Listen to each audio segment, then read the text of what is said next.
Hey everyone, and so in this video, I'm going to be showing you how to use a green screen on a TikTok Shop Live. So what you first need to have is actually have access to TikTok Shop creator program. So that's going to require to have at least 5,000 followers. Now, next what you want to do is actually click on the plus icon in the middle. And so this is me right here. And then you want to scroll over to the right.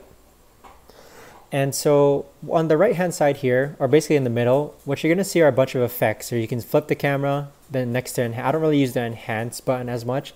You're going to click on effects. And then the fourth icon from the left, that green photo looking image, you want to click on that. And so this is going to allow you to actually set up a green screen now. So right now it's pointed directly out of the green screen, but if I flip it over, you can see I'm attached to a green screen. So with this green screen, you could actually add photos.